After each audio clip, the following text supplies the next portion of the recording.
Dari judulnya kita sudah mungkin bisa mengira-ngira bahwa ini berhubungan dengan trauma. Trauma itu tidak harus dengan kecelakaan, bisa dengan trauma kecelakaan kerja, baik di rumah, di perusahaan, di lingkungan, atau seperti biasa di lalu lintas. Iya.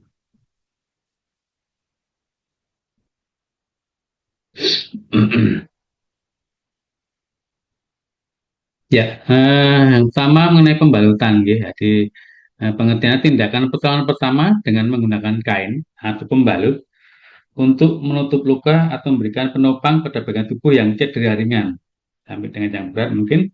Tujuannya adalah untuk melindungi luka, menghentikan perdarahan, mengurangi pembengkakan, dan memberikan dukungan. Jadi dari pengertian ini kita bisa melihat atau mungkin bisa membayangkan bahwa ini adalah berhubungan dengan luka. Luka itu bisa internal, bisa eksternal.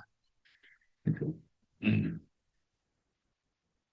Ya, tujuannya adalah untuk mengurangi atau menghentikan perdarahan. Ya.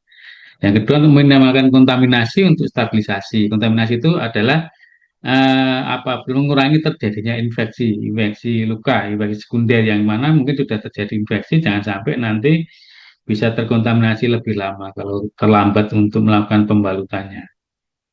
Kapan dilakukan? Pada luka terbuka, ada perdarahan eksternal internal, ada luka tusuk, atau dengan benda yang masih menancap.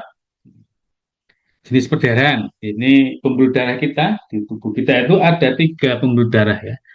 Yang pertama adalah arteri. Arteri itu adalah yang membawa darah bersih ya, dari jantung ke seluruh tubuh. Di sini ada sifatnya karetiknya itu berdenyut periodik, bisa sampai dengan muncrat, warnanya merah segar, jadi dia berdenyut sesuai dengan denyutan kita keluarnya. Kalau vena itu mengalir aliran stabil warna merah gelap. Jadi ini pembuluh darah balik yang sudah dipakai atau dikembalikan ke jantung. Nah, ini adalah sifatnya dia meleleh, meleleh.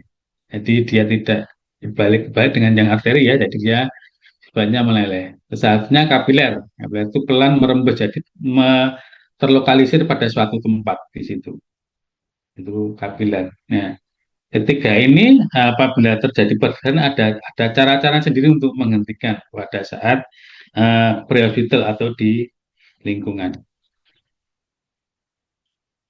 Nah, nanti kira-kira dengan apa? Umpamanya kalau kita dengan pembalutannya bisa dengan kasa kalau umpamanya tersedia. Kalau tidak tersedia ya dengan kain. Kain ya diusahakan yang bersih.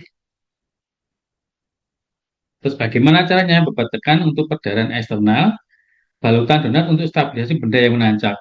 Nah, ini yang paling penting teman-teman.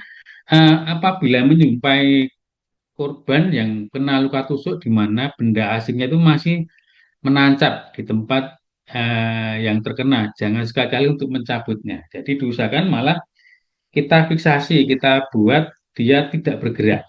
Kenapa alasannya? Karena pada bagian yang tertancap itu mungkin ada pembuluh darah, ada saraf, ada apapun organ yang penting di situ.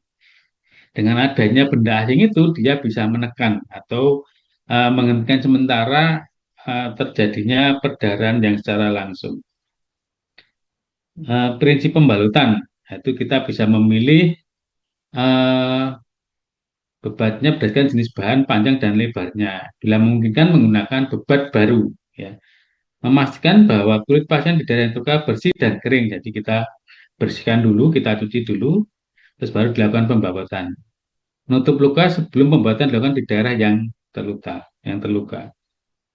Memeriksa kondisi organ di bagian bawah luka bila relevan. Ini pastikan teman-teman apabila menjumpai luka itu pastikan kondisi dilihat dulu di bagian bawahnya karena luka itu umpamanya ada pembuluh darah di tangan makanya di pergelangan yang kita perhatikan mungkin di ujung-ujung jarinya ini karena di sini tuh kalau terputus pembuluh darahnya terutama mungkin arteri atau ada tekanan yang menekan arteri maka di bawahnya ini akan menjadi warnanya berubah itu dalam arti dia bisa kondisi kekurangan oksigen, warnanya kebiruan, teraba dingin sampai dengan tidak mati rasa, kesemutan sampai dengan mati rasa.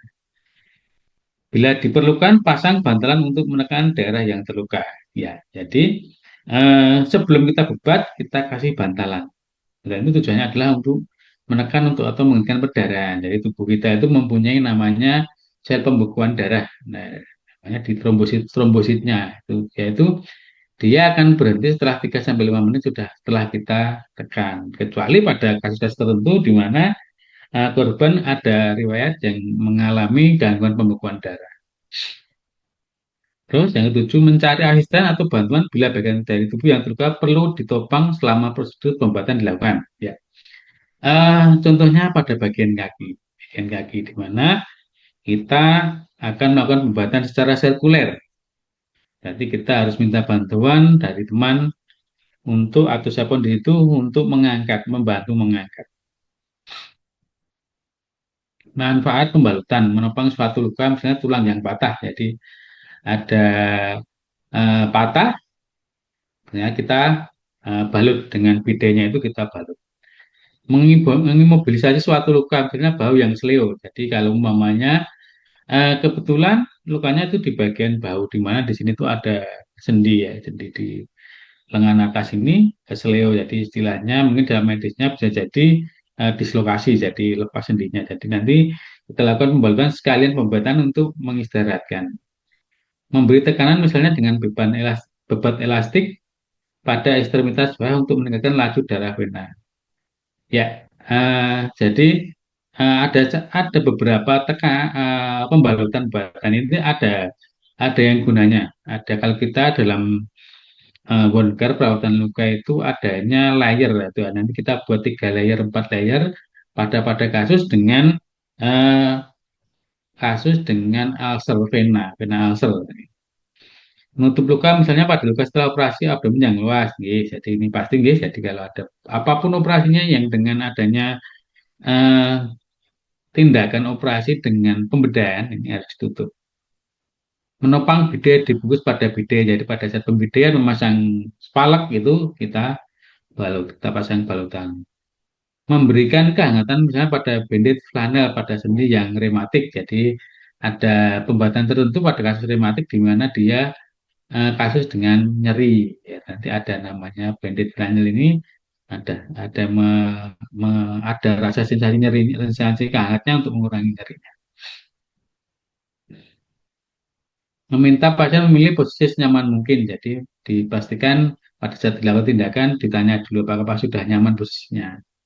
Melakukan pembebatan berhadapan dengan bagian tubuh yang akan dibebat kecuali pada pembebatan kepala dari belakang. Ya, kalau kita membebat tangan, kaki, terus bagian yang lain kecuali kepala itu dari depan. Kalau kepala itu dari belakang. Memegang roll bebat dengan roll yang menghadap ke atas di satu tangan, ujung bebat dipegang tangan yang lain. Jadi nanti ada gambarnya. Jadi dengan arah nanti terbalik.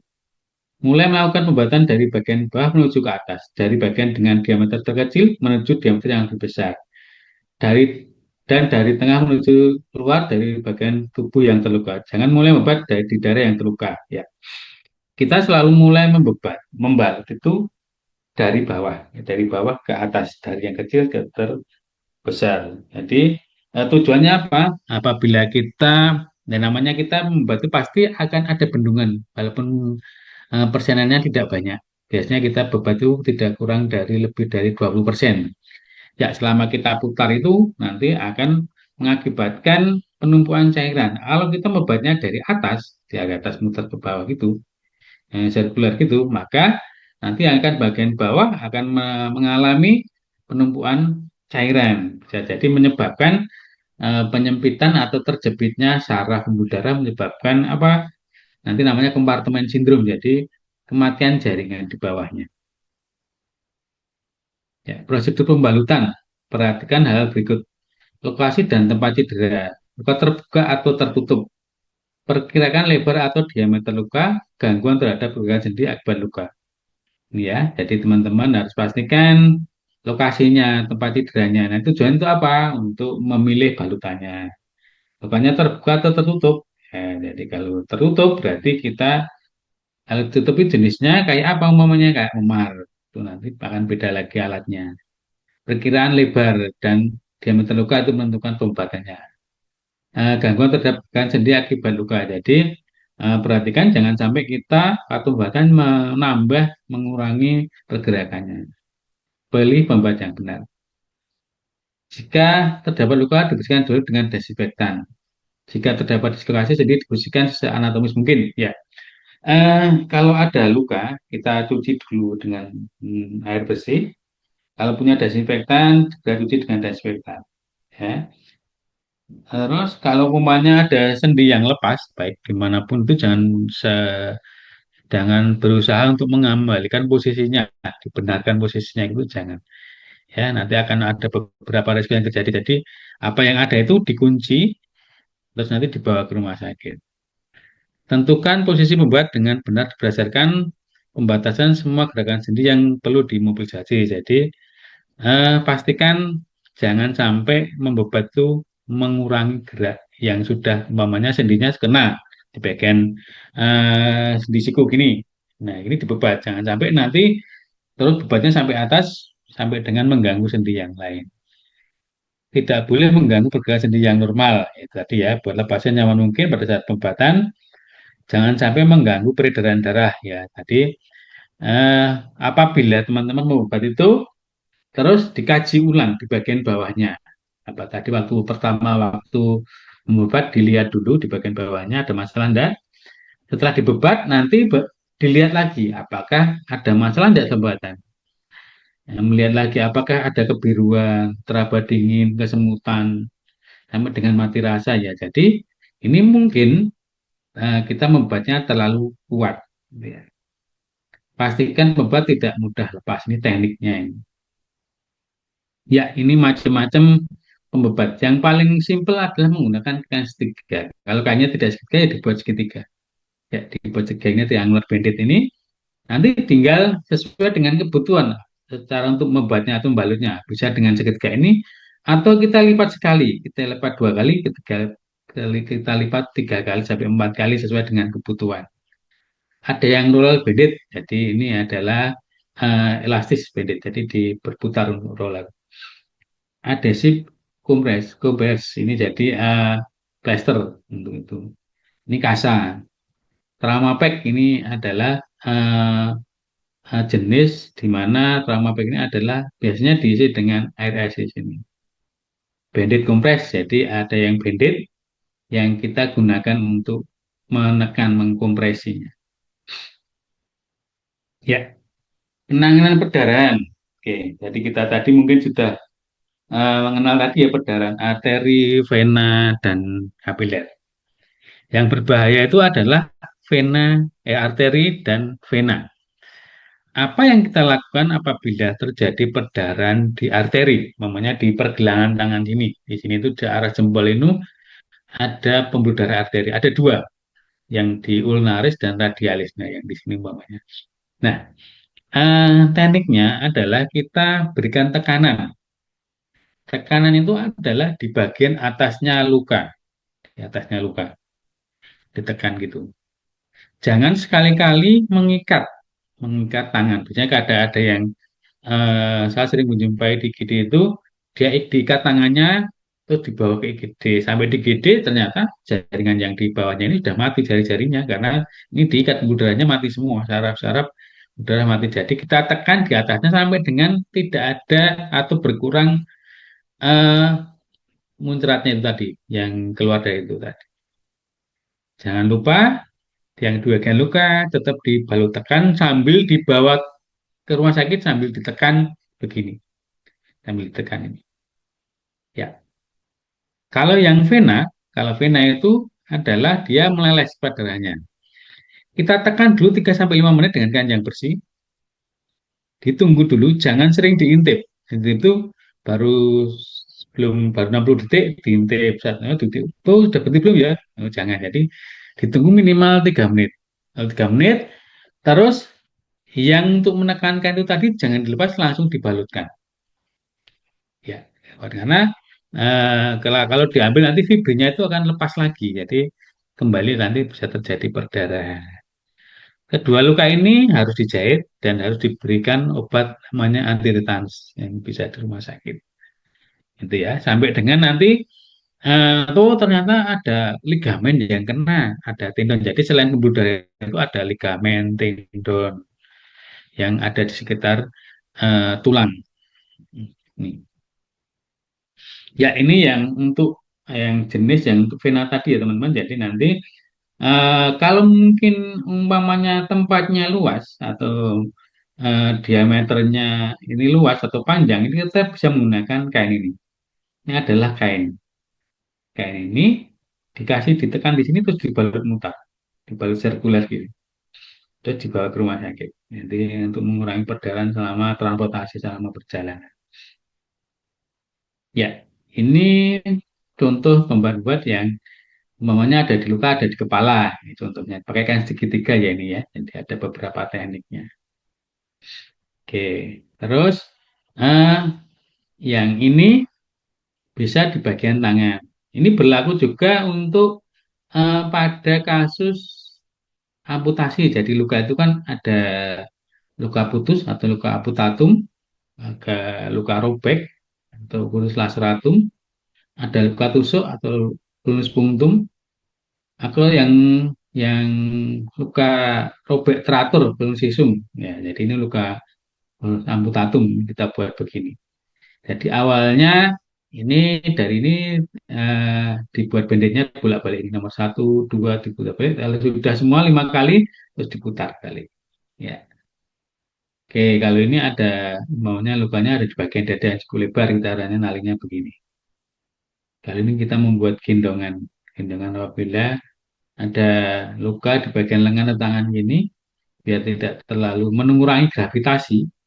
Biasanya kan kalau terlalu bawah kan, kalau ini tidak digendong ini kan gravitasinya cukup kuat, jadi bisa mengakibatkan perdarahan bisa berlangsung lagi. Nih. Ya, ini cara-cara pembalutan. Jadi nanti kita balut, umpamanya luka bakar nih di lengan ini panjang nih, kita bisa gunakan ini. Nah, ini dari bawah ke atas. Jangan lupa setiap sebelum balut ini dikunci 2 kali, diputar kali lagi terus diputar. Nanti diputar ini, nah ini kelihatan nih. Jadi tidak langsung jangan mutarnya itu sebagian dari bawahnya ini terus dibalut. Ya, jadi ada sisanya separuh ini, kelihatan separuh-separuhnya ini. Ya, saling menumpuk tapi setengah sampai dengan yang diinginkan ini. Kalau ini yang putaran sekuler ini modelnya di satu tempat, jadi tidak lukanya di satu tempat, jadi eh, diulang-ulang terus di bagian ini, jadi seperlunya.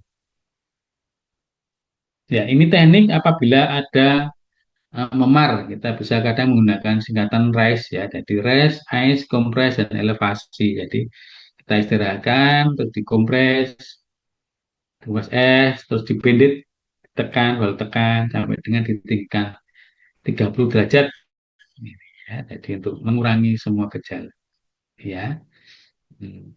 Jangan lupa dikompres es ya, jadi bukan kompres hangat. Kadang kadang ada yang salah ini ya. Jadi kalau lukanya baru itu dikompres es. Jadi tujuannya kan kalau ada perdarahan gitu kan pasti banyak aliran darah yang masuk ke tempat kejadian di situ karena ada yang robekan itu ya. Jadi dikasih es ini tujuannya adalah vasokonstriksi, jadi mengurangi perdarahan. Nanti kalau sudah selang hari atau 24 jam nanti kompresnya jadi hangat. Jadi diusahakan nanti mengurangi pembengkakan itu dikasih kompres hangat. Jadi nanti bisa membuka pembuluh darahnya, vasodilatasinya. Nah, tipe-tipe pengobatan tadi ya, jadi ada macam-macam triangle roller banded ini berputar ini triangle cloth ini dan segitiga ini TCP ini adalah membuat eh, bentuk menjadi kayak dasi. Terus plester, ya, yang plester kita gunakan. Steril ini steril gas ini kasa steril ya. Ya ini umpamanya ini cuma seni ya, jadi dalam balutan ya kita bisa buat ini silang ini bergantian ini bisa. Tuh. Terus untuk yang khusus untuk sendi, jadi kita menggunakan yang bagian sendi ini bisa pergelangan, terus bisa di lutut gitu. Kita menggunakan prinsip 8 ini ya. Jadi kita putar dulu, selesai 2 kali, nanti di atas 2 kali itu diputar terus dari yang terjauh, terus nanti lama-lama mendekat, mendekat, mendekat, mendekat, terus simpulnya ada di nanti di selesai di tengah-tengah atau nanti sesuai kebutuhan bisa diulang 2-3 kali boleh. tergantung panjang lebarnya luka. Ini yang teknik tadi ya, teknik sirkular tadi, yang biasa tadi. Hmm. Lalu dikunci, setiap akhir lalu dikunci seperti ini. Ya, ini yang mengenai pembalutan. Jadi, kalau pembalutan sudah selesai, terus nanti kita lakukan pembidian. Nanti pembidian berarti berhubungan dengan apa? Nanti kita berpikir patah tulang, gitu ya. Nah, jadi ini pengertian adalah tindakan imobilisasi atau stabilan sementara pada bagian tubuh yang cedera, seperti patah tulang, menggunakan alat namanya bide. Tujuannya adalah untuk menahan posisi tulang agar tidak bergeser, mengurangi sakit, mencegah kerusakan lebih lanjut pada jaringan sekitar, dan memudahkan transportasi korban. Oke. Setiap patah tulang itu di samping kanan dan kirinya itu ada pembuluh darah arteri, ada pembuluh darah vena, ada ligamen, ada tendon. Jadi kalau ligamen itu penyambung antar tulang, kalau tendon itu penggeraknya gitu, yang panjang gitu. Ya ini semua bisa terjadi kerusakan kalau terjadi ini. Jadi diusahakan jangan sampai merusak-rusak organ penting di sebelahnya tadi. Atau mungkin yang sudah cedera jangan menambah menjadi cedera. Ini salah satu tujuan pembidian. Ya, pembidian itu berhubungan dengan ekstremitas. Ekstremitas itu anggota gerak kita ya teman-teman. Jadi anggota gerak kita itu bisa tangan dan kaki ya. Yang mengalami trauma harus dimobilisasi dengan bide. Bide sprint atau spalek adalah alat terbuat dari kayu, logam atau bahan lain yang kuat tetapi ringan untuk imobilisasi tulang yang patah. Jadi nanti kita bisa modifikasi. Tidak semua alat ini ada di rumah sakit. Di lingkungan kita ada banyak ya. Kapan digunakan bidet? Pada pasien dengan luka yang di banyak tempat. Pasien dengan cedera tulang belakang. Ya, jika terdapat tanda patah tulang. Ya, tujuan pembidean adalah eh, mencegah pergerakan atau pergeseran fragmen atau bagian tulang yang patah. Jadi fragmen itu pecahan patahnya itu ya. Jadi jangan sampai bergerak merusak yang lingkungan sekitarnya. Menghindari cedera jaringan lunak, utama saraf, pembuluh dan bagian bawah yang cedera. Akibat pecahan ujung harapan tulang yang tajam. Jadi namanya patah itu pasti kadang ada yang ujungnya itu lancip-lancip. Jadi resiko merusak sekitarnya, mengurangi nyeri, mempermudah transportasi. Jadi kalau sudah terbidah dengan baik, kita bisa evakuasi dan melakukan transportasi. Dan bisa mengimobilisasi, mengistirahatkan anggota badan yang patah. Ya, ini tubuh kita dari kepala sampai kaki. Di sini ada 206 tulang. 206 tulang ini. Ya, semua ini bisa mengalami cedera atau patah tulang. Nah, dari atas sampai kepala sampai kaki ini ada bagian yang tidak dilakukan pembidian apabila terjadi patah. Ini adalah di bagian kepala. Kepala ini tidak dibedah karena dia bukan tulang yang bergerak, kecuali rahang bawah ini, mandibula ini. Ini kita fiksasi. Ini semua bisa terjadi eh, benturan dimanapun menyebabkan patah. Ya, ini apabila terjadi patah tulang ya, patah tulang ada beberapa tandanya. Jadi tanda mungkin bagian yang patah mengalami bengkak, udim. Dada yang patah terasa nyeri pasti ya. Terjadi perubahan bentuk pada anggota badan yang patah. Jadi berubah bentuknya kelihatan. Anggota badan yang patah mengalami gangguan fungsi gerakannya mengganggu. Umpamanya ini ya berarti nanti pergelangan tangannya terganggu.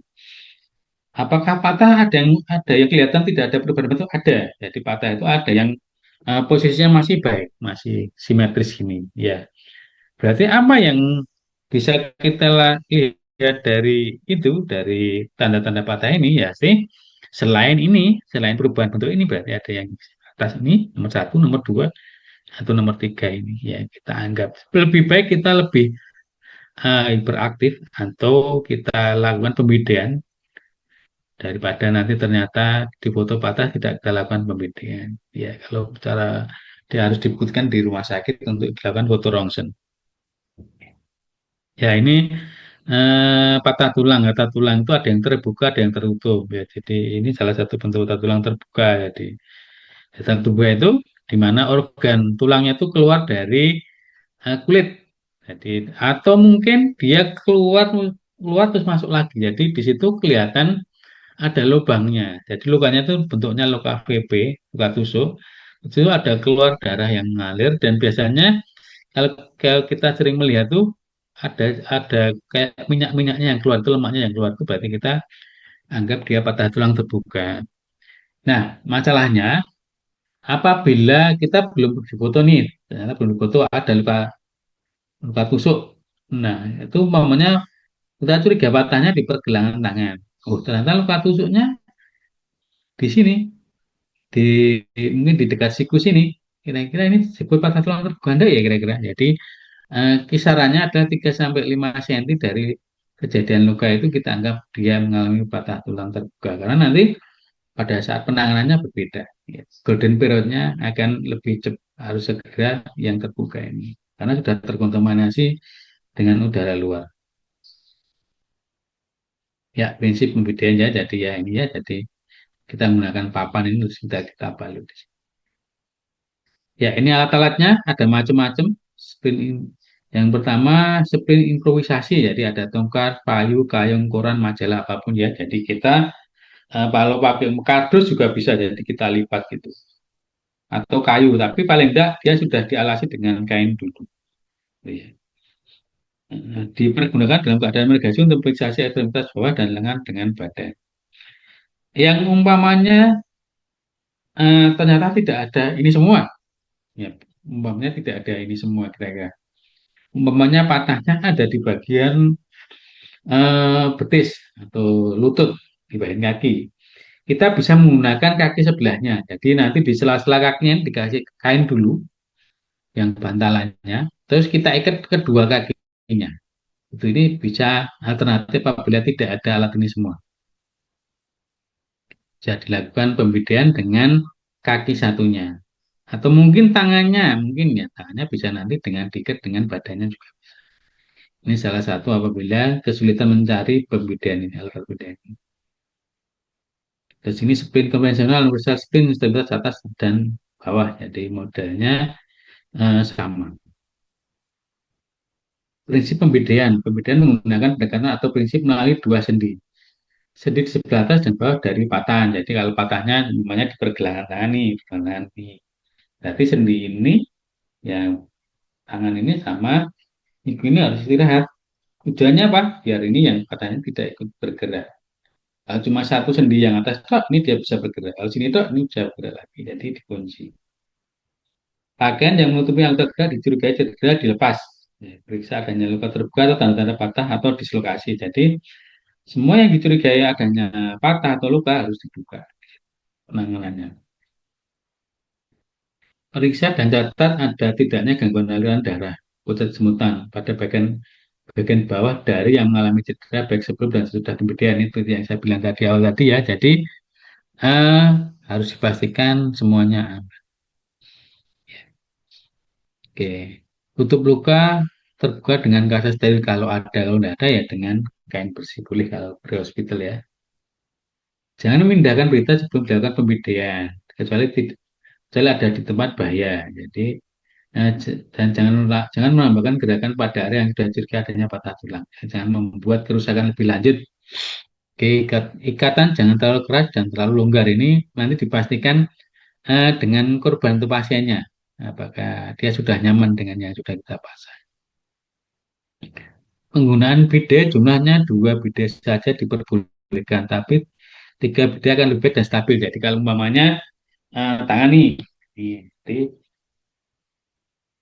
idealnya tiga, jadi bawah, samping kanan, samping kiri di balut untuk ditarik. Tapi kalau tidak ada, berarti dua. Dua itu yang bagian dalam dan bagian luar di balut diikat gitu. Beri bantalan yang lembut pada pemakaian bidet yang kaku. Jadi kalau umpamanya kita menekan kaku menggunakan kayu ini, kayu, oh berarti kita harus dengan kain dulu. Atau mungkin kayunya dua, itu kayu kita punya kain, umpamanya kita punya taplak atau spray. Kainnya tarik samping kanan, samping kiri, terus semuanya dilipat. Semakin ke dalam, semakin ke dalam, semakin ke dalam, terus ketemu, terus baru ditempelkan, terus nanti dibalut. Periksa hasil pembedian supaya tidak terlalu longgar ataupun terlalu ketat sehingga menjamin pemakaian bidah yang baik. Ya. Kalau kita membidai tadi ya, dari bawah ke atas. Nah, pada saat bagian yang patah, kita usahakan balutannya lebih banyak dari yang lain. Jadi kalau menggunakan balutan sirkuler, tidak menggunakan tali satu-satu. Itu ya, jadi memberikan tekanan lebih pada bagian yang mengalami cedera atau yang dianggap dicurigai adanya patah tulang. Perhatikan respon fisik dan psikis pasien. Ini lihat, karena ambang nyeri batu pasien sananya itu beda-beda. Kadang ada yang nyerinya, ya kalau kita kadang bisa melihatnya apa itu nyerinya itu 1 0 sampai 10. Nah, nanti kita bisa lihat di situ dia posisinya di mana atau pakai raut wajah fast. Ya, jadi kita lihat di sini.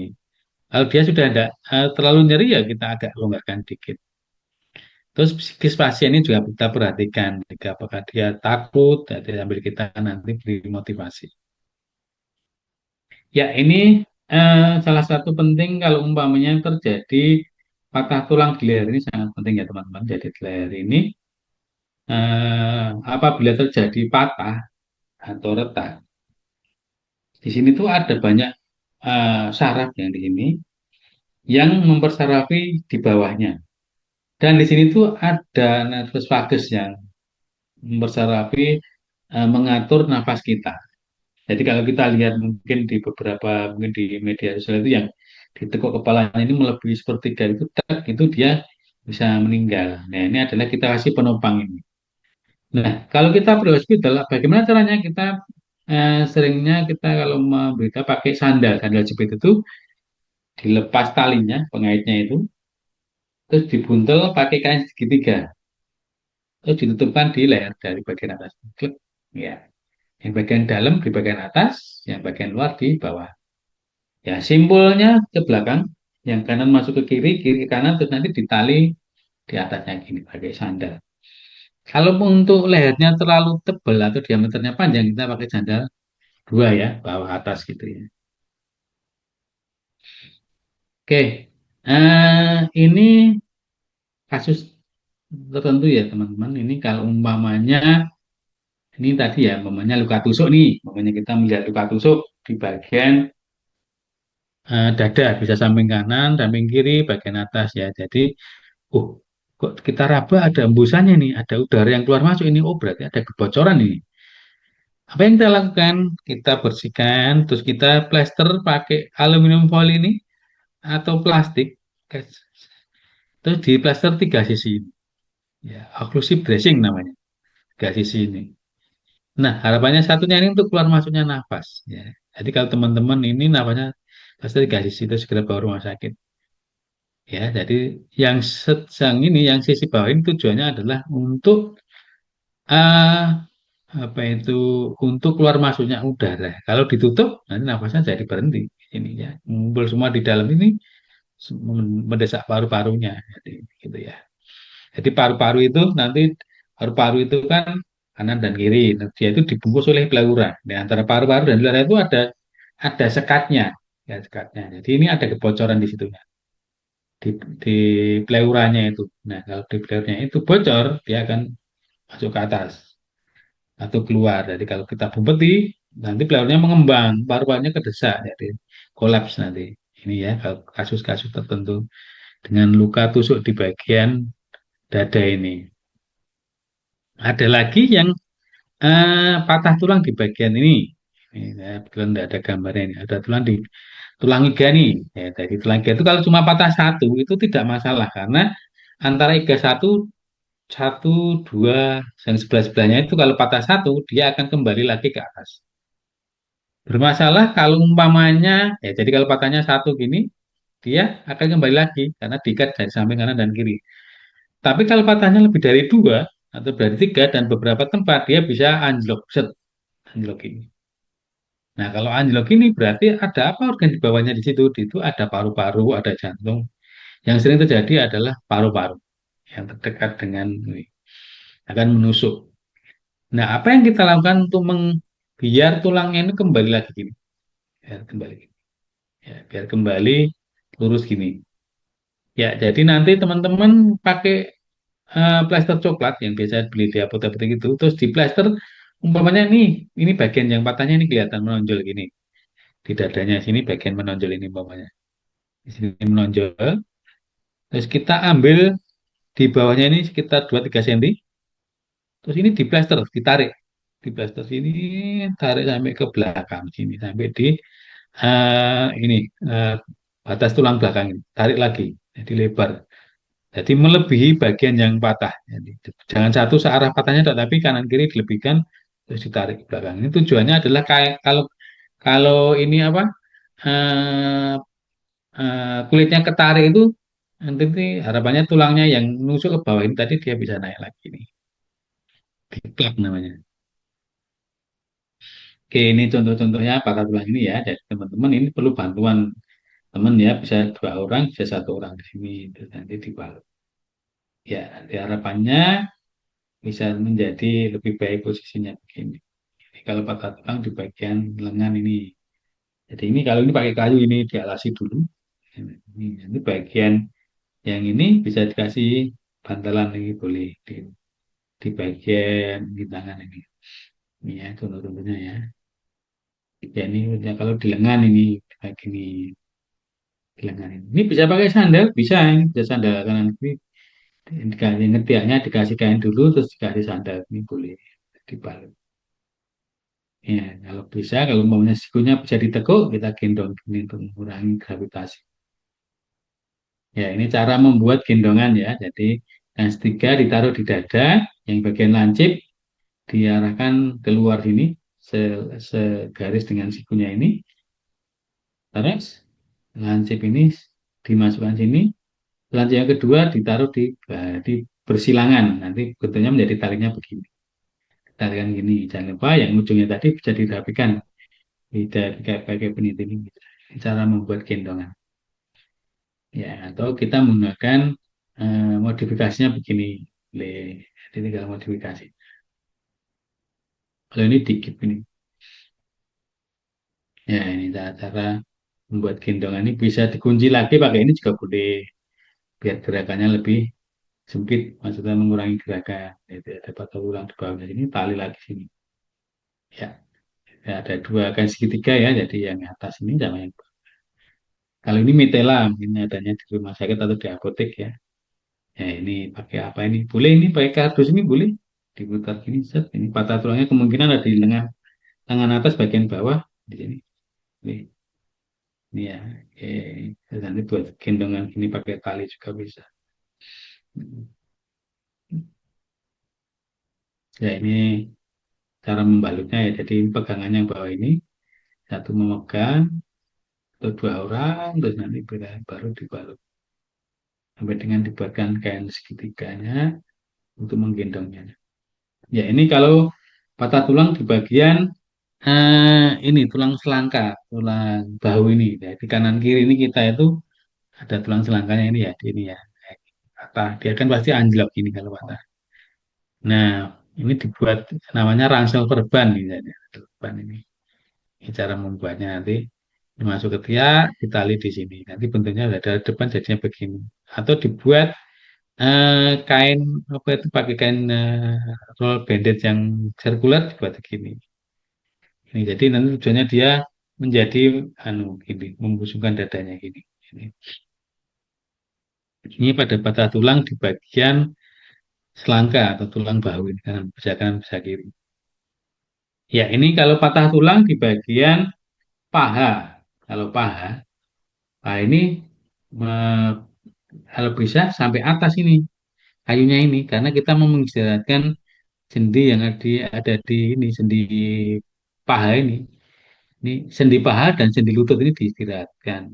Dilebihkan boleh. Ya. Ini intinya terkunci sendi paha dan sendi lututnya terkunci. Ya, jadi yang bawah dan yang samping luar ini melebihi pinggang. Tapi kalau yang di dalam di selangkangan ini semua mentok di bagian selangkangan sini aja. Terus diikat.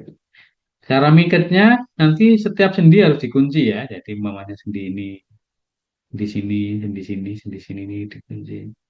Dan lainnya tambahan kalau umpamanya badannya panjang ya perlu ditambahin.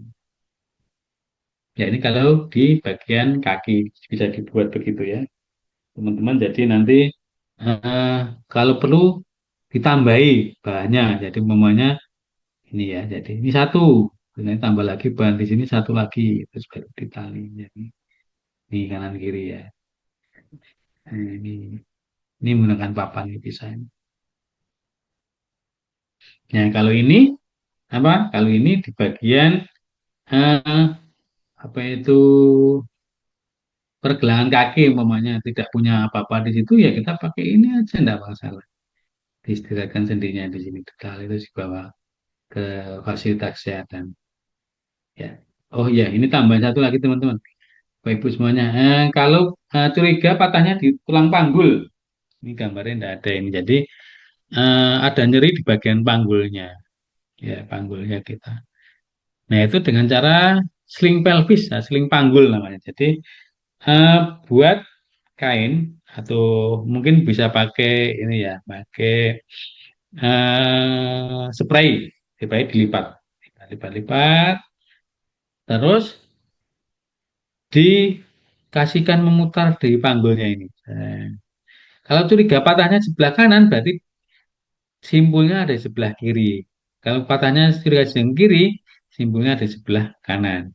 Atau mungkin bisa kanan kiri boleh. Nanti simpulnya ada di tengah. Kalau umpamanya curiganya ada dua patah tulang di bagian itu. Jadi teman-teman nanti bisa improvisasi. Jadi ya, apapun patah curiga patah tulang di mana-mana bisa improvisasi. Oh ya, yang untuk umpamanya jari, bisa jari tangan dan kaki nih umpamanya ya. Jadi punya ada patahnya di jari ketiga, ini dari tengah ini. Jadi nanti bisa diikatkan dengan dua jari samping kanan kirinya ini.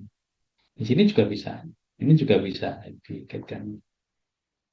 Ya, ini dikasih bantalan tipis terus di plester atau apa. Demikian juga berlaku di bagian jari-jari kaki sama ya. Jadi digabung dengan satunya terus nanti terus dibalut. Gitu kira-kira nanti kalau umpamanya di bagian-bagian yang kecil atau jari tangan atau di jari bagian kaki itu caranya begitu. Ya ini yang untuk bantalan di bagian kaki. Nah ini adalah salah satu teknik pembedaan dari kepala sampai dengan di bagian kaki. Oke, ini kita sudah belajar sama-sama di sini ya. Nanti bisa sharing-sharing mungkin pengalaman pribadi, pengalaman lingkungan atau dimanapun menjumpai nanti kita bisa sharing-sharing lagi. Oke. Nah, nanti setelah tindakan, apa yang kita lakukan? Harus kita pastikan warna kulit bagian bawah patah seperti yang saya bilang tadi, kompartemen sindrom atau ada masalah vaskularisasi, bisa saraf, bisa pembuluh darah. Jangan sampai nanti setelah kita bebat, lalu tekan, kita pembedaan, oh ternyata kok jadi biru semua, oh, berarti ada masalah dengan penekanan pada saat itu harus diulangi, dikendalikan lagi. Terus fungsi sensorik dan motorik ekstremitas, cek apakah merasa rebahan dan dapat melakukan gerakan. Jadi pastikan jari-jarinya, tangan dan kaki itu setelah dibalut itu bisa bergerak dan diraba itu dia masih merasakan. Jangan sampai ada kesemutan yang berlebihan. Ya, kesemutan kadang ada, tapi tidak berlebihan harusnya. Tidak teraba dingin, tidak warna kebiruan. Evaluasi rasa nyeri, ya pastikan apakah dia bertambah nyeri semakin hebat atau tidak. Evaluasi posisi jembatan atau beda yang sudah dipasang, apakah terlalu kencang atau terlalu longgar ya. Jadi usahakan terkunci dengan baik tapi tidak menimbulkan kerusakan jaringan yang lain. Evaluasi tanda-tanda perdarahan. Jadi kalau umpamanya yang sudah ada perdarahan, oh ternyata kita lihat setelah assessment, oh masih ada perdarahan masih banyak. Oh berarti kemungkinan pada waktu pembuatan tadi mungkin belum belum cukup baik. Tapi kalau umpamanya pembuluhannya kebetulan arteri ya apa boleh buat ini sambil jalan ditekan terus dibawa ke rumah sakit. Oke, saya kira ini tadi ya kita belajar sama-sama untuk mengenai pembalutan dan pembedahan. Nanti kita bisa sharing-sharing lagi Saya kira cukup sekian waktu saya kembalikan pada Pak Arif. Matur suwun Pak Arif. Oke, baik. Terima kasih banyak Pak Ari untuk materinya luar biasa ya teman-teman. Nah, untuk pertanyaan, silahkan teman-teman, Bapak Ibu semuanya bisa tuliskan pertanyaannya di kolom Q&A ya. Nanti kita akan bahas satu persatu dari pertanyaan teman-teman semuanya. Sambil menunggu teman-teman semuanya menuliskan pertanyaan ataupun nanti mau ada diskusi langsung, raise hand boleh ya teman-teman ya. Nah, ada beberapa hal terlebih dahulu yang akan saya sampaikan, terutama terkait dengan sertifikat ya teman-teman ya. Nah, untuk sertifikat ini bagaimana cara saya bisa mendapatkannya? Caranya adalah yang pertama tentu bisa download dulu aplikasi Mika Pro-nya. Kenapa harus download? Karena nanti untuk link ataupun untuk mendownload si sertifikatnya ada di aplikasi teman-teman. Jadi untuk sertifikat sudah tidak ada lagi notifikasi di WhatsApp ya. Jadi nanti teman-teman bisa langsung buka di aplikasi Mika Pro. Sehingga teman-teman perlu download dulu nih aplikasi Mika Pro-nya gitu ya. Nah, nanti kalau sudah download untuk akun baru ya bagi teman-teman yang baru pertama kali hadir dan juga bagi teman-teman yang baru pertama kali daftar akun di Mika Pro itu bisa mendapatkan masa aktif platinum 3 bulan secara gratis ya. Jadi nanti bisa dimanfaatkan selama 3 bulan ke depan. Tapi kalau sudah habis masa platinumnya, maka nanti teman-teman perlu upgrade dulu ke platinum ya, karena akan kembali ke silver kalau misalkan sudah tidak platinum. Nah, maka kalau nanti ke silver, sertifikatnya akan tertahan sementara ya, bukan tidak terbit ya teman-teman ya, akan tertahan sementara. Sampai kapan? Sampai nanti teman-teman upgrade ke platinum ya. Tidak ada batasannya. Mau mau upgrade-nya nanti 2 tahun lagi atau 3 tahun lagi, nggak ada masalah ya. Yang penting sudah mengisi absensi seperti itu. Oke, nah itu tadi ya teman-teman terkait dengan AI K3. Jadi nanti teman-teman bisa langsung akses di aplikasi Mika Pro. Dan selain di aplikasi Mika Pro, kita juga ada di website ya. Jadi nanti buat teman-teman yang mengaksesnya di laptop bisa langsung kunjungi di websitenya aik3.mediatama.co.id sini ya. Nanti tinggal klik mulai konsultasi, kemudian login menggunakan akun aplikasi Mika Pro. Ya, nanti email dan passwordnya adalah email dan password aplikasi Mika Pro. Dan nanti bisa langsung tanyakan saja beberapa hal terkait dengan K3 ya teman-teman semuanya. Oke, nah untuk AI K3 ini sudah tersedia di Android ya atau di Play Store. Jadi silakan bisa upgrade versi terbaru di Play Store kalau teman-teman masih menggunakan versi yang lama. Namun untuk di iPhone atau di iOS masih belum ada ya, masih tahap kita untuk perizinannya ya, karena cukup panjang kalau untuk yang di iOS ternyata ya. Jadi untuk teman-teman yang di iOS atau yang menggunakan iPhone, silakan bisa akses di websitenya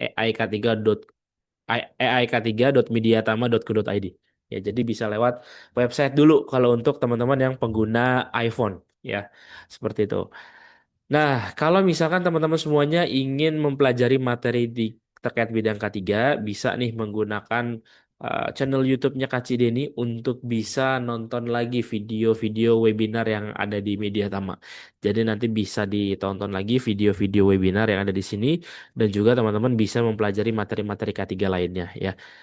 Kemudian selanjutnya kalau misalkan teman-teman semuanya ingin perpanjang lisensi dan juga SKP, silahkan bisa menghubungi Mediatama. Nanti Mediatama akan bantu untuk proses perpanjangannya. Nah, kalau misalkan teman-teman semuanya sudah punya lisensi atau SKP-nya, pastikan juga lisensi dan SKP-nya tidak expire lebih dari 1 tahun ya. Kalau sudah lebih dari 1 tahun, maka Bapak Ibu perlu refreshment lagi, harganya biayanya lebih tinggi lagi ya. Jadi pastikan jangan sampai expire lebih dari 1 tahun. Kalau sudah expire nggak apa-apa, tapi batas waktunya sampai 1 tahun aja ya untuk masa eh, tenggangnya lah ya gitu seperti itu.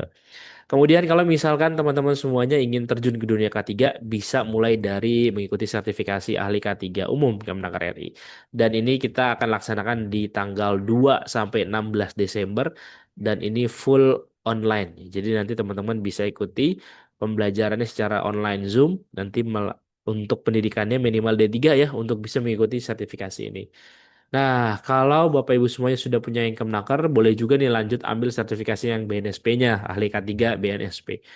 Ahli K3 BNSP ini untuk saat ini dengan mengikuti SKKNI terbaru untuk pendidikannya minimal D3, jadi sama seperti yang Kemenaker RI, teman-teman.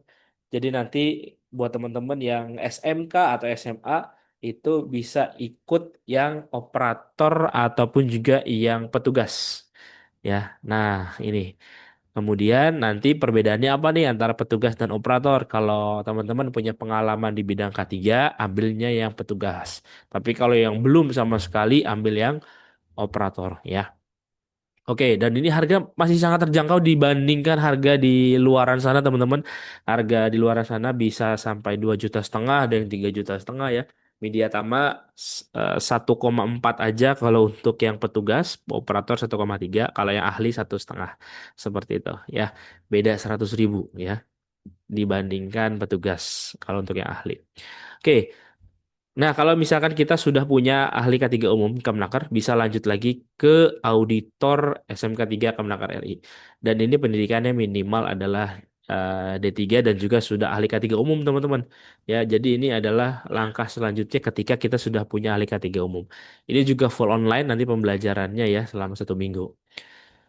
Lalu untuk ahli K3 muda lingkungan kerja, teman-teman silakan nanti bisa mengikutinya kalau misalkan ingin melakukan pengukuran terhadap terhadap lingkungan kerja ya nanti untuk pengukurannya ada terkait dengan faktor fisika, kimia, biologi ya, psikologi, ergonomi dan lain-lain.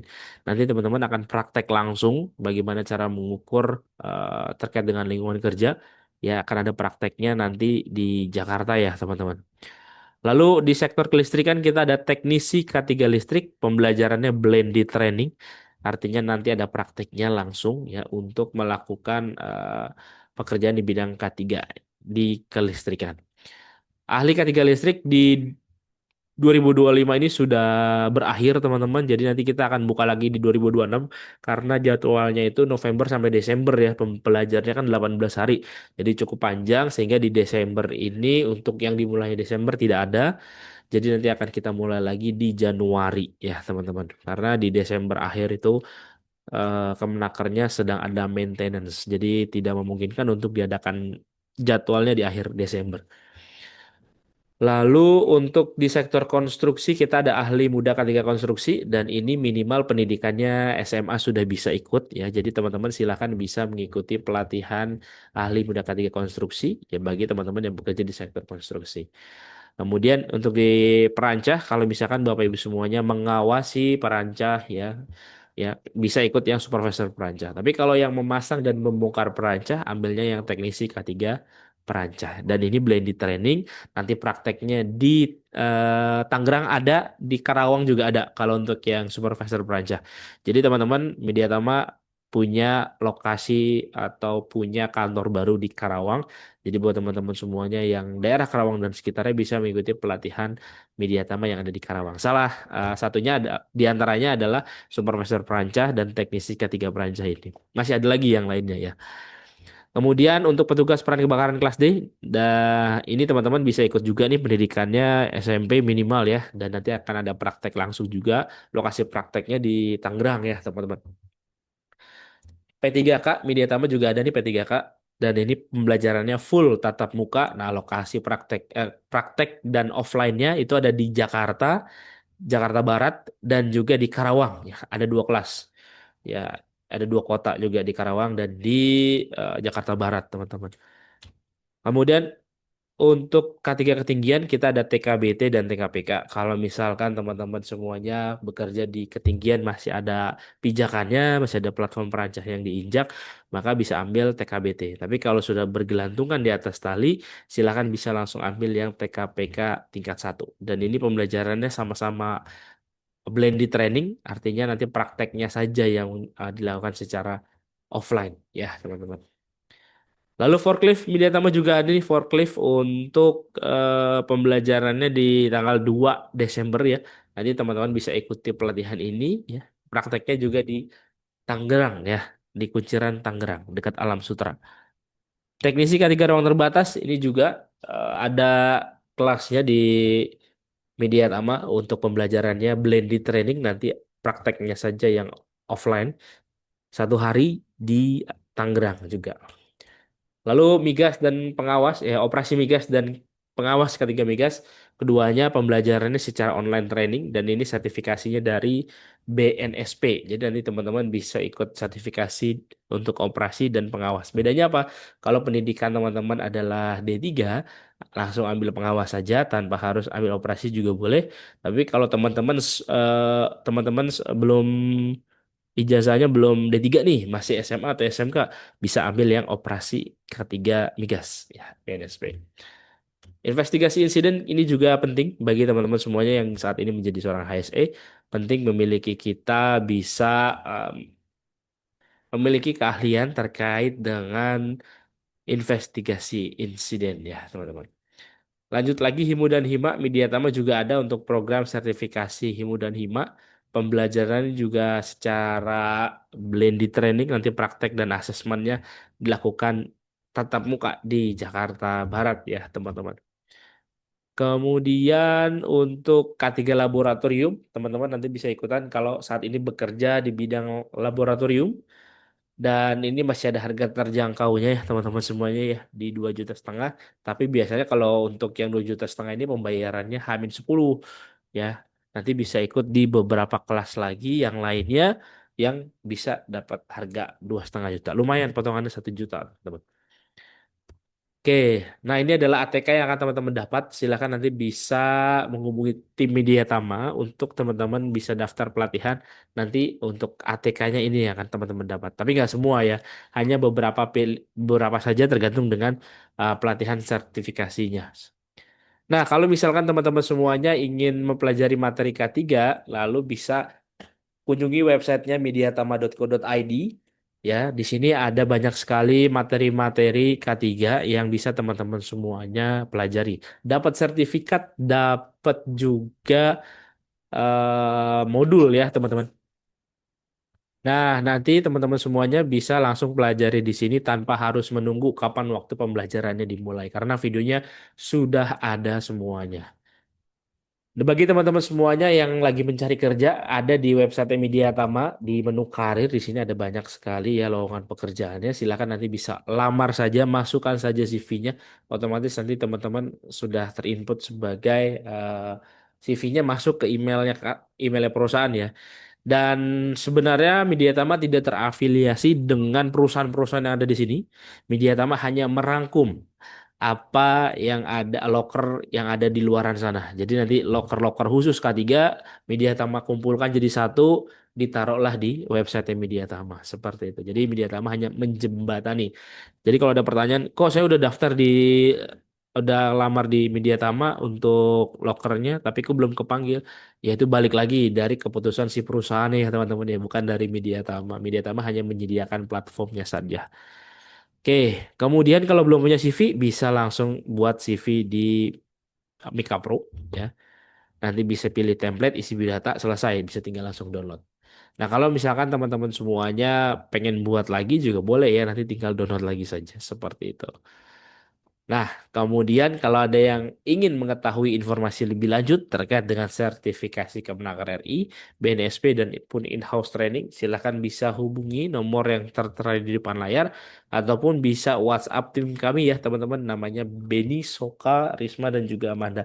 Nah, ini adalah tim sales kami yang bertugas untuk membantu teman-teman semuanya pada saat pendaftaran peserta seperti itu. Pastikan juga sudah follow akun sosial medianya Media Tama, ada di Facebook @mediatama, di Instagram @mediatama ya untuk di Facebook Tama Media Tama Sertifikasi, YouTube dan channel TikToknya Kak Cideni juga jangan lupa di follow.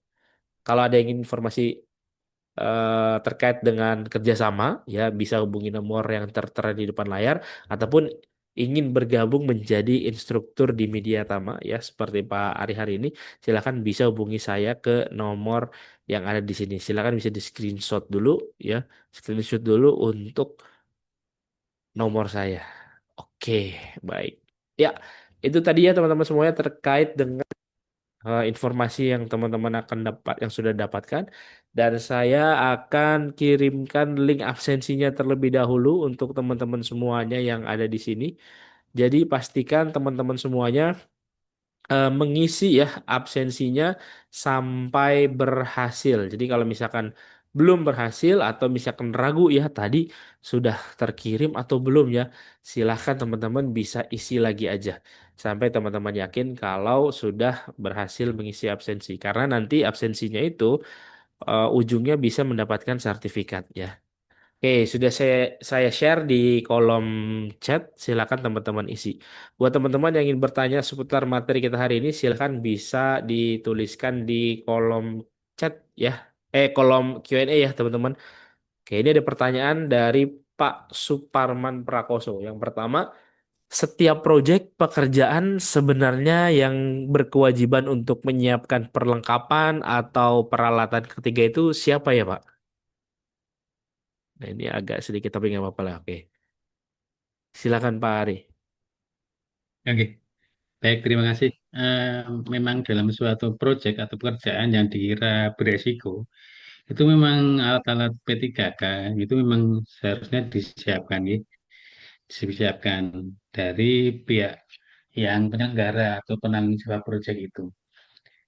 Yang kedua, tujuan kita pada kayak ini pelatihan kayak gini itu adalah kita sebagai tim primer, gitu, karena penentuan untuk keberhasilan dari korban itu dari tim primer. Ya, eh, dari mungkin dari ini tadi kita sudah bisa punya gambaran. Kalau kita menghadapi suatu korban mengalami kecelakaan atau trauma, kita sudah bisa melakukan tindakan pertolongan pertama dulu. Atau untuk pilihan keduanya itu adalah di seluruh Indonesia kita sudah punya call center bebas pulsa di 119.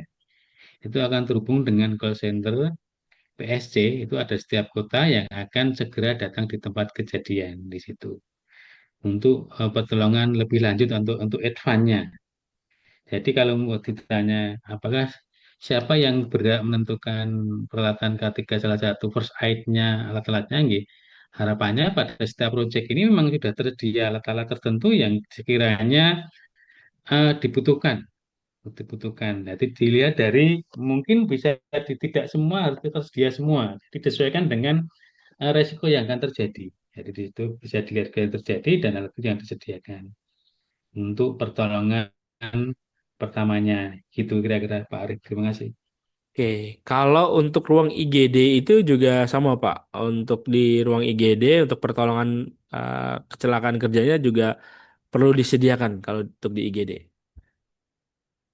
Ya, Atau kalau seperti di apa Pak? ide memang kita standarnya ya wajib ya. Jadi sama perlakuannya mau kecelakaan kerja, kecelakaan lalu lintas, apapun jenis kecelakaannya memang kita sudah siap ada standarnya untuk pertolongan pertamanya. Begitu Pak Arif. Oke, baik. Seperti itu ya Pak Suparman untuk jawabannya. Nah, teman-teman kalau ada yang mau bertanya, langsung boleh ya klik raise hand. Nanti kita akan berikan pertanyaan ataupun juga berikan kesempatan untuk teman-teman semuanya bisa bertanya. Nah, ini saya mau tanya Pak Ari terkait dengan ini ya, tadi ya untuk balut luka. Sebenarnya kalau Ya, misalkan pada saat ada balut luka di pergelangan tangan itu Pak, itu kesalahan yang mungkin kita lakukan itu apa aja Pak? Karena kan ini kan suka bergerak-gerak gitu ya Pak ya. Nah ini yang sering terjadi itu kesalahannya biasanya pembalutannya seperti apa Pak? oke. Oke, baik Pak Arif. Terima kasih atas pertanyaannya. Jadi yang pertama harus kita lakukan, kita lihat dulu lukanya jenisnya apa, Pak. Atau perdarahannya arteri, vena, atau kapiler. Itu dulu. Kalau sudah teridentifikasi perdarahannya, baru kita melakukan penanganannya. Penanganannya nanti setiap berbeda-beda. Jadi kalau umpamanya perdarahannya vena ini tadi ya, vena ya umpamanya ya, Hmm. vena. Jadi Hmm, vena itu hmm, sifatnya dia meleleh. Makanya kita tekan dulu di bagian lukanya dengan kain bersih 3 sampai 5 menit. Nah, kain yang kita tekan itu sebagai penopang. Penopang pertama sebelum dibalut. Jadi kain dulu itu terus baru dibalut. Nah, yang sendi bagian tangan ini dikunci, Pak Arif. Kenapa alasannya dikunci? Karena pergerakan tangan kita atau di pergelangan tangan itu akan menimbulkan kerusakan fibrin yang sudah mulai tersambung. Jadi kita tuh punya sel pembekuan darah ya. Jadi ada fibrin-fibrin gitu tersambung gitu ya. Dengan adanya gerakan ini Bisa kemungkinan bisa terjadi perdarahan ulang, jadi bisa terjadi perdarahan. Jadi kalau dekat sendi, sendinya dikunci atau difiksasi atau diimobilisasi untuk menghentikan perdarahan. Itu yang kalau vena. Kalau arteri berarti kita eh, tekan di atasnya. Kalau ini tidak usah menunggu sampai 3 sampai 5 menit. Jadi sambil jalan boleh. Ini pasti dibawa ke rumah sakit. Kita tekan di atasnya, terus habis itu yang bagian luka juga dibalut. Jadi tidak boleh dilakukan pembebatan atau ditali sirkuler di atasnya, akan menyebabkan kematian di bawahnya. Kalau kapiler tidak masalah. Kalau kapiler itu yang kecil-kecil bintik-bintik merah itu tidak masalah. Cuci, bersihkan. Kalau ada punya plester kecil-kecil kayak Hansaplast beberapa ukuran itu tinggal tempel selesai. Tapi kalau vena arteri wajib dibawa ke rumah sakit dan mendapatkan antidotumnya anti tetanus sampai dengan nanti kalau umpamanya kejadiannya kena binatang gigitan mungkin anjing itu ada vaksinnya sendiri. Darurat biasanya yang dipakai. Begitu Pak Arif, terima kasih. Oke, baik. Seperti itu ya, Pak ya. Oke. Nah, kalau terkait tadi sambil menunggu teman-teman yang menuliskan pertanyaannya lagi, kalau misalkan kita di lapangan gitu ya, Pak. Nah, nggak ada bidai. Nah, kira-kira kita bisa improvisasi si bidainya itu dari barang-barang yang ada di sekitar kita itu apa aja ya, Pak? Apakah baju cukup atau memang ada lagi yang memang eh, bisa dan pas untuk kita lakukan pembidaian, Pak? Oke, Arif, terima kasih pertanyaannya cukup bagus. Oke, jadi kalau kita menjumpai eh, bidai, berarti kalau bidai kita berhubungan dengan patah tulang. Ya. Jadi kalau ada patah tulang, itu Ya. umpamanya kepepet tidak ada penopangnya, bisa kayu, bisa besi, bisa kayu, besi atau papan, atau mungkin kardus. Sebenarnya kardus juga bisa dilipat-lipat ya. Intinya prinsipnya itu. Kita bisa melakukan tindakan dengan memfiksasi dengan tubuh kita sendiri. Umpamanya di kaki nih, kaki mungkin kejadiannya di betis kanan nih. Berarti kita ikat dengan betis kiri. Jadi satu. Jadi betis, lutut, pergelangan kaki, diketi semua. Diketi semua. Tapi jangan lupa di tengah-tengahnya antara kaki kanan kiri ini harus ada kain ini atau bantalan nih. Jadi dikasih itu. Ya, itu berlaku juga untuk tangan ini juga bisa. Jadi tangan itu didekatkan ke dada, samping terus bisa diikat. Kalau yang Oke. jari ini bisa dengan temannya juga bisa. Itu kira Pak Arif kalau umpamanya tidak di kepepet dengan anggota tubuh kita sendiri. Gitu, terima kasih. Oh, oke, baik, baik. Terima kasih Pak Ari. Lanjut lagi, ini pertanyaan sudah ada juga dari Pak Rian Eka nih. Terkait dengan apa perbedaan perdarahan dan pendarahan. Lalu penanganannya apakah sama atau berbeda, Pak? Nah, silakan Pak Ari. Oh iya, iya itu eh, antara R dan N ya. Kalau Iya. perdarahan berhubungan dengan trauma, kalau pendarahan berhubungan dengan kehamilan, Pak. Ya.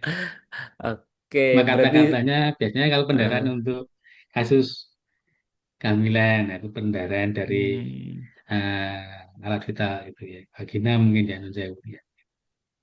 oke, baik. Jadi sebenarnya sama-sama berdarah, cuman beda berdarahnya dari mana aja gitu ya, Pak ya. Ya, sudah Oke, tepat. Ya. lanjut lagi dari atas nama Ibu Dian Oktora. Apa batas kewenangan kita sebagai masyarakat biasa dalam menangani korban, Pak? Oh, Bapak ya, Pak Dian ya. Mohon maaf, Pak Dian. Ya, apa batas kewenangan kita sebagai masyarakat biasa dalam mena- menangani korban? Karena kita bukan orang medis nih, Pak. Nah, ini gimana? Pertanyaan dari Pak Dian Oktora. Oke, baik. Ya, sebenarnya ini yang yang sering terjadi yang kita alami di masyarakat ini. Nah, biasanya yang pertama memang mungkin ya alasan pertama mungkin tidak mengikuti urusan ribet dengan polisi ya sebagai saksi. Yang kedua kewenangan atau nanti bisa menjadi eh, kasus di meja hijau nanti berarti tersangkanya atau bagaimana. Nggih, jadi eh, kita sebagai ini yang kita bicarakan ini tadi memang kita sudah yang kita pelajari hari ini adalah batas kewenangan untuk awam. Jadi awam yang sudah terlatih. sama yang sudah terlatih. Apalagi jenengan punya sertifikat nih, ya sertifikat kayak ini kira-kira ini yang dikeluarkan Pak Arif mungkin akan melakukan sertifikat nih, ketiga salah satunya ini. Nah, ini bisa dibawa. Jadi, maksudnya kalau umpamanya ada disimpan di foto atau di apa bisa ditunjukkan bahwa sudah mengikuti training, training untuk pelatihan kegawat daruratan untuk menangani korban. Jadi eh, yang menjadi masalah yang saat ini memang seperti yang juga Pani tadi, nggih, jadi keraguan Bapak Ibu semua menjadi leader di tempatnya masing-masing. Ini yang masih sangat jarang kita jumpai. Jadi selama saya dinas di GD itu mungkin semua mungkin akan dibawa korban. Mungkin ada yang membawa korban dengan semangat ingin membantu, tapi cara membawanya salah. Jadi mungkin dari 20 pasien itu mungkin yang difiksasi cuma satu, kadang tidak ada. Jadi lebih banyak yang tidak dilakukan tindakan di tempat kejadian yang sering dibawa, yang saya jumpai di IGD. Saya kira apa yang kita pelajari hari ini adalah semua adalah kewenangan Bapak Ibu semua yang ikut pelatihan ini. Apalagi dengan punya sertifikasi untuk pelatihan kegawatan ini. Begitu Pak Arif, terima kasih. Oke, baik. Seperti itu ya, Pak Dian Oktora untuk jawabannya. Baik, teman-teman, Bapak Ibu yang ingin bertanya langsung, oh, oke, satu lagi nih Pak, dari Pak Dian, menyambung yang tadi ya. Apa, apakah ada dasar hukumnya Pak? Nah ini dari Pak Dian lanjutan yang tadi Pak. Baik, ada Pak, ada. Jadi ada kewenangannya. Jadi ada kewenangan untuk menolong. Jadi ada perlindungan. Saya lupa di pasal berapa, tapi yang jelas ada. Yang jelas ada untuk sebagai penolong yang jelas. eh, yang penting kalau memang menolong harus tahu prosedur yang benar dulu. Apa yang kita lakukan ini tadi. Jangan membuat menjadi lebih buruk atau cacatnya lebih banyak. Karena memang ini kan baru ramai media sosial ya, ada banyak yang eh, sering bisa disalahgunakan atau mungkin ada beberapa yang motretnya itu berbeda dengan apa yang terjadi sesungguhnya. Yang penting dengan lakukan prosedur yang benar, tindakan yang benar, dan yakin bahwa sesuai dengan SOP atau yang kita pelajari ini tadi. Ini memang ini sebenarnya ini kan baru sekilas ya sebenarnya kalau kayak kayak gini itu memang perlu praktek bareng workshop jadi akan lebih mantap. Saya kira sudah yakin dan sesuai dengan prosedur yang kita berikan pasti akan ada perlindungan juga. Begitu kira-kira Pak Arief. Terima kasih. Oke, baik. Seperti itu ya Pak Dian Oktora untuk jawabannya. Nah ini sudah ada yang raise hand Pak Timothy. Silahkan Pak Timothy, silahkan bisa di-unmute dulu Pak Timothy. Oke. Selamat siang Pak. Selamat, selamat siang Pak Arif, selamat siang Pak Markus. Apa mendengar suara saya Pak Markus? Ya, sudah terdengar Pak. Terdengar Ya, jelas baik. Pak. Ya. Pak Markus, saya mau nanya. Waktu itu kan saya sempat terluka. Terus saya coba pakai alkohol yang buat hand sanitizer tuh Pak. Terus teman saya bilang, itu bukan alkohol buat pembersih luka. Lebih baik kamu pakai pembersih luka. Apa betul Pak? Alkohol yang hand sanitizer itu tidak diperbolehkan untuk Oke. pembersih luka itu yang pertama Pak. Terus yang kedua, teman saya juga pernah bilang, jadi kalau misalnya seseorang yang tangan tertusuk dengan paku, contohnya paku lah ya, itu selama proses di bak rumah sakit lebih baik dan cabut pakunya. Lebih baik tim perawat atau tim dokter yang mencabutnya. Betul gak itu Pak Ibu? Ya, terima kasih Pak Markus. Oke, silakan Pak untuk dijawab Pak. Ya, oke, baik. Jadi kalau kita mau ada luka, umpamanya kejadian di rumah, ya, kejadian di rumah, ya, kita yang pertama mungkin pasti akan kita bersihkan dibersit pakai sabun yang biasa, pakai sabun yang ada antiseptiknya sebenarnya. Tapi kalau tidak ada sabun biasa juga tidak apa-apa. Karena itu pertolongan pertama. Walaupun nanti sampai di rumah sakit pun akan dicuci lagi. Misalkan sabun antiseptik ya. Terus sebagai rumah sakit. Kalau umpamanya kalau jangan pakai hand sanitizer itu sebenarnya kan alkohol ya ada. Mungkin ada yang kandungan alkoholnya berapa persen, mungkin 30% kalau tidak salah. Itu tidak diperkenankan atau tidak boleh. Drug of choice-nya kurang tepat itu. Jadi dia akan mematikan jaringan hidupnya di situ. Jadi tidak boleh.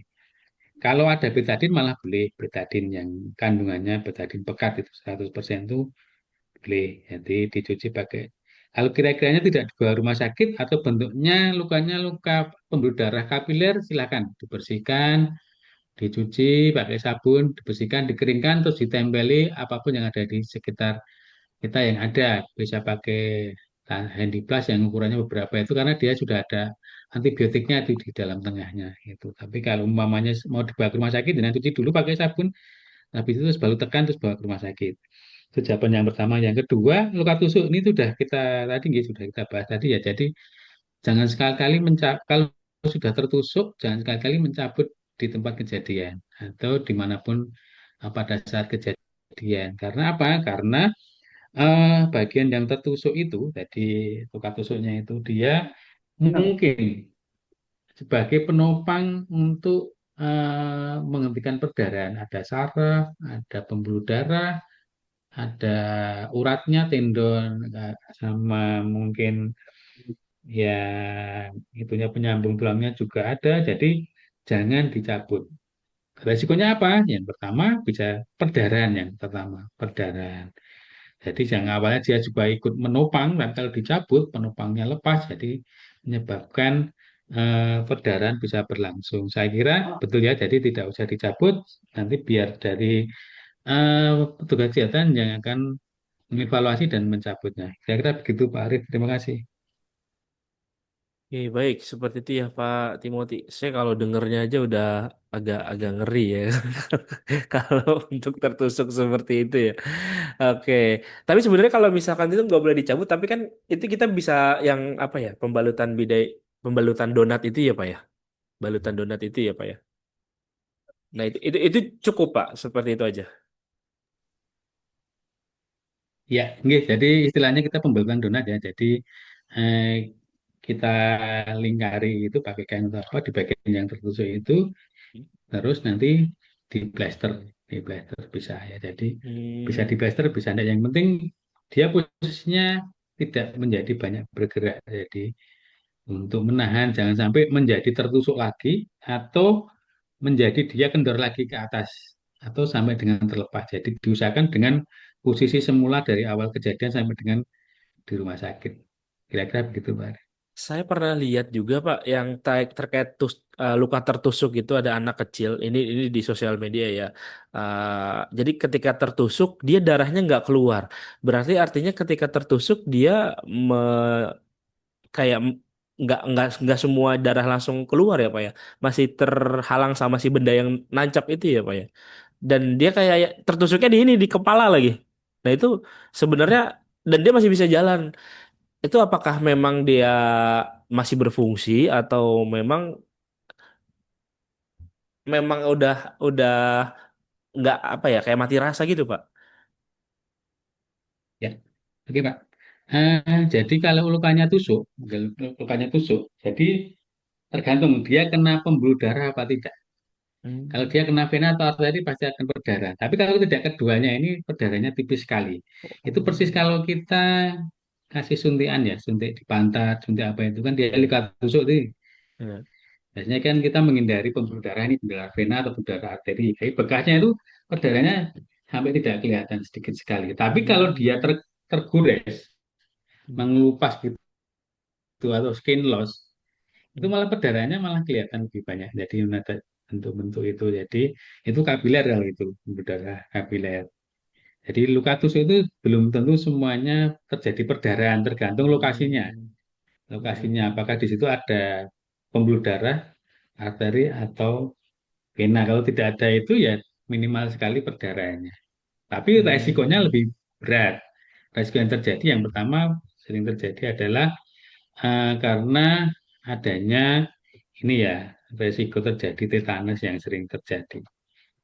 Lukanya sederhana tapi resikonya lebih besar. Kira-kira begitu Pak. Oh, oke. Baik, baik, baik. Seperti itu ya ternyata ya. Oke, baik. Lanjut lagi dari Bapak Muhammad Gavinda. Bagaimana menangani orang yang patah tulang tapi kita tidak tahu posisinya di mana yang patah, ya. Tapi korban tidak sadarkan diri nih, Pak. Nah, ini gimana, Pak? Ya, oke baik. Ini mungkin kita sudah singgung pada pertemuan sebelumnya ya waktu kita September kalau tidak salah. Hmm. Jadi yang kalau menangani korban kita harus namanya primary survey dan secondary survey. Jadi primary survey itu yang pertama harus kita lihat RW-nya dulu. airway-nya aman, ke breathing-nya, oksigennya. Amannya lagi ke sirkulasinya. Nah, patah tulang ini di bagian sirkulasinya. Bisa perdarahan, bisa patah tulang, atau apapun. Nah, penanganan untuk korban itu AB-nya harus aman dulu. Jangan ngutek-ngutek lukanya atau patah tulangnya, padahal dia sudah kebiruan, sudah tidak bernapas, tidak ada gunanya. Jadi kita selesaikan airway dan breathing-nya dulu. Kalau untuk jantung ya kita kita pijat jantung dulu. Kalau sudah aman, baru nanti ke bantuan oksigennya. Kalau aman lagi ke sirkulasi. Nah, nanti pada saat sirkulasi nanti kita yang pertama tangannya adalah yang kelihatan dulu. Kita lihat, oh ada bengkok di sini. Kita segera lakukan pembedaan. Oh ini ada perdarahan, kita hentikan perdarahan. Jangan lupa yang namanya trauma itu kita tidak melihat kejadian pada waktu kejadian. Jadi kita harus pastikan dieksplosur, dilihat lagi dari kepala sampai kaki. Apakah ada masalah di situ? Ada masalah di situ. Jadi yang bisa bisa yang tidak terlihat itu ada. Umpamanya patah tulangnya kelihatan di kaki. Oh ternyata di lengan atas juga ada. Oh di belakang ternyata juga ada perdarahan. Jadi setelah kita selesaikan yang terlihat, terus baru nanti kita selesaikan yang tidak terlihat. Kita lihat lagi dia tutup, dieksplosur semua. Jadi dipastikan aman. Jadi eh, kalau yang seperti yang bertanya, kalau yang tidak sadar, airway breathing-nya aman, sirkulasinya diselesaikan dulu sampai dengan nanti yang terlihat ada luka atau kelainan kita tangani, terus kita eh, eksplosur lagi dari kepala sampai kaki untuk melihat yang lainnya. Kira-kira begitu, Pak. Oke, baik. Seperti itu ya, Pak Gavenda. Ada lagi Bapak Ibu yang mau ditanyakan dengan Pak Ari? Boleh raise hand ya. Nah, ini satu lagi saya juga ada pertanyaan pengalaman dari teman saya nih, Pak. Jadi pada saat di bidai itu, setelah setelah dipasang bidai, itu teman saya tuh ngerasa kebetulan bidai di kaki ya, Pak. Itu ngerasa dingin katanya. Dan itu kenapa, Pak? Apakah ada jaringan yang mati atau memang efeknya seperti itu? Ya, baik. Eh, kalau trauma, efek hipotermi pasti ada. Efek hipotermi, apalagi trauma kepala ya. Dia akan kok tiba-tiba kedinginan menggigil. Dengan itu efek karena traumanya. Tapi yang harus kita waspadai adalah efek dingin di bagian yang dicurigai patah tulang, umpamanya di tangan nih. Jadi yang kita waspadai adalah yang di jari-jari ini. Atau di kaki, berarti yang organ di bawahnya itu teraba dingin atau sampai dengan mati rasa, kebas, sampai dengan tidak bisa bergerak jari-jarinya itu kita waspadai. Oh, berarti ada organ penting yang situ yang terkena. Bisa tendonnya, bisa pembuluh darahnya, bisa sarafnya.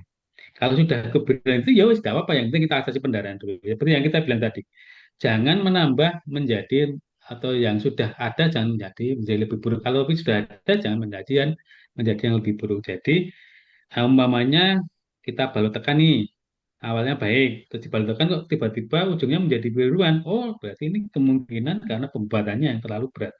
Karena setiap orang tuh gayanya berbeda-beda tekannya, harusnya kan 20%. Jadi cara menekannya itu beda-beda. Jadi kita pastikan vaskularisasinya baik, persarafannya juga baik. Itu yang harus kita waspadai. Begitu Pak Arif. Oke, baik. Seperti itu ya ternyata ya Pak Ari ya. Oke, baik teman-teman. Bapak Ibu ada lagi yang mau ditanyakan Bapak Ibu ke Pak Ari? Oke, kalau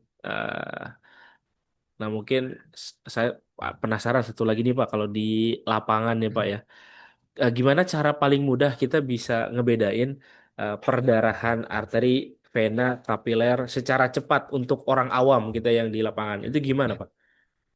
Ya, sudah dilihat dari darahnya sudah kelihatan Pak. Kalau arteri pasti akan berdenyut, sut, sut, memancar gitu Pak, denyutannya memancar. Kalau vena dia meleleh Pak, cepet banget melelehnya, meleleh. Tapi kalau kapiler dia terlokalisir.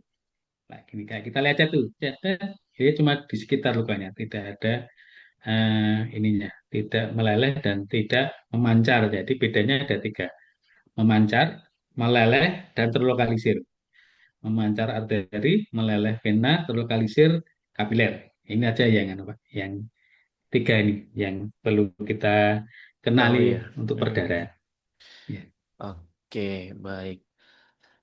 Ya, kalau sudah tidak ada pertanyaan lagi, teman-teman semuanya, kita sama-sama dengarkan closing statement dulu ya dari pembicara kita pada hari ini kepada Pak Ari, dipersilakan. ya, terima kasih, Pak Arief.